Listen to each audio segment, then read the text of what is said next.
मानखुर्दमधील तरुणीचा उरणमध्ये सापडला मृतदेह, आरोपीला अटक। मानखुर्द येथे राहणारी पूनम नामक तरुणीचा मृतदेह उरण येथील चिरनेर खाडीमध्ये बांधलेल्या अवस्थेत होता। हा मृतदेह ताब्यात घेतल्यानंतर पोलिसांनी याचा तपास केला आणि आरोपीला ताब्यात घेतलाय। आरोपीचं नाव निजामुद्दीन असून तो टॅक्सी ड्रायव्हर आहे। पूनम नामक ही तरुणी मानखुर्द इथे राहत होती आणि नागपाडा इथे ती घरकामासाठी जात होती। त्याच दरम्यान शेअर टॅक्सीने जाताना तिची या ड्रायव्हरशी ओळख झाली। दोघांचे प्रेमसंबंध जुळले। त्यानंतर कल्याण इथे या टॅक्सी ड्रायव्हरनं तिला फिरायला नेलं। मात्र तिच्या फोनवर एकाचा फोन आला आणि त्याचाच संशय घेत दोघांमध्ये वाद झाला। वादाचं रूपांतर भांडणात झालं आणि या टॅक्सी ड्रायव्हरनं या तरुणीचा खून केला। त्यानंतर तिला गोणीमध्ये भरून चिरनेर खाडीमध्ये फेकलं। याबाबत स्थानिकांनी स्थानिक पोलिसांना माहिती दिली आणि हा मृतदेह पोलिसांनी ताब्यात घेतला आणि याचा तपास करताना या टॅक्सी ड्रायव्हरला मानखुर्द पोलिसांनी अटक केली आहे। गेल्यानंतर पाहिलं तर त्या ठिकाणी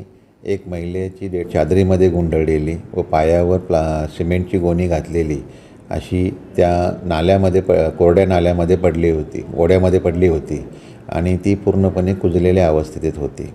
परंतु गुन्ह्याच्या अनुषंगाने जी आवश्यक माहिती पाहिजे होती ती आम्ही प्राप्त केली। महिलेचे कपडे कोणत्या प्रकारचे होते, तिच्या अंगामध्ये कोणकोणते दागिने आहेत किंवा तिच्या ओळखीच्या खुणा, गोंधण्याच्या खुणा ह्याची माहिती घेतली आणि त्याप्रमाणे मग उरण पोलीस स्टेशनला 302 आणि 201 प्रमाणे गुन्हा दाखल केला। बॉडीची ओळख पटल्यानंतर त्या महिलेसंदर्भात माहिती गोळा करत असताना मानखुर्द येथे त्या महिलेचे निजामुद्दीन शेख राहणार नागपाडा ह्याच्याशी प्रेमसंबंध असल्याची माहिती आमच्या DB पथकाला मिळाली आणि मग त्या अनुषंगानं त्याचा शोध घेतला असता तो मानखुर्द येथे मिळून आल्याने त्यास ताब्यात घेऊन त्याच्याकडे सखोल तपास केला असता त्याने 18 तारखेला सदर महिला हिला जे हॉस्पिटल येथून पिकअप तिच्या टॅक्सीमध्ये घेऊन आणि टॅक्सीसह तो खडवली कल्याण येथे घेऊन गेला।